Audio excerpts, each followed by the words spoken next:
All right, I did it. I finally took these people their glass back. I feel better now. I don't have these people's glass riding around in the car with me. Okay, friends. Time for an Uber story. So, y'all know about the little dude I had in the car that one time that was acting all crazy and stuff, and then he threw up at the railroad tracks. So, the crazy part is, since I've had him, I actually had another rider throw up in my car just recently. It was a lady. So I went to pick up 3 ladies at the arena. I think they were at the bar next to the arena. So I went to go pick these ladies up at the bar at the arena, and we was doing good until I think we got right across the bridge, and she just started like poking her head out the window, and I was like, oh, here we go. Like, I already knew. So she started throwing up, and I'm like, okay, great, her head is out the window, so I'm thinking I'm good. But when they got out the car, I could see like some red stuff on the door, and then she took her jacket and tried to wipe the door off, and I'm just like, oh my God, like, what are you doing, lady? And smeared it all over the door. I'm like, oh my goodness. Then her friend has the nerve to be like, well, it's okay. And I'm like, no ma'am, it's not okay. And I didn't say that out loud. I was as nice as I possibly could be with that situation. But I'm not gonna lie to y'all, like, I wanted to beat their ass. She over there talking about it's okay. It is not okay.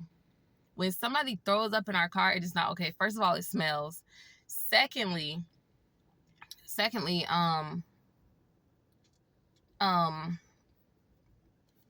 what was I gonna say? It stops our whole night. That stops our night. We can't make any more money after that. So, if we didn't make any money up until that point, then that's bad. And Uber only gives us $150 for it, and we have to jump through hoops to get that little $150.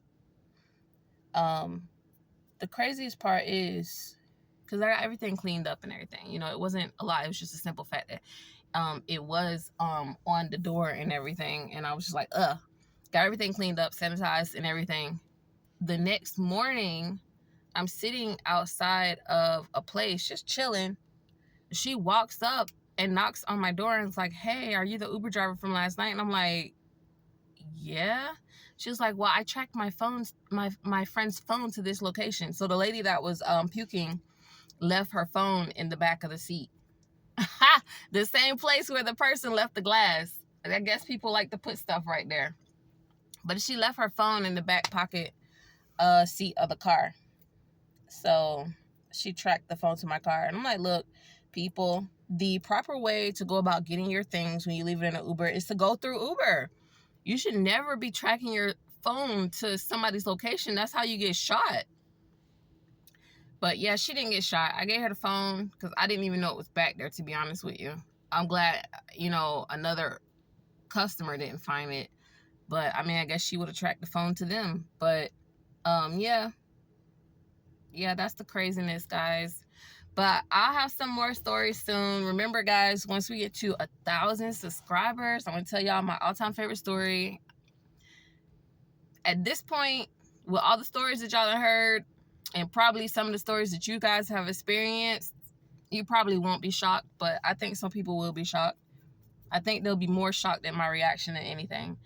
And then once we get to 2,000 subscribers, I'm going to tell my most embarrassing Uber story. That's going to take some guts, but a promise is a promise. When we get to 2,000 subscribers, I'm going to tell y'all the story. All right, friends. Laters.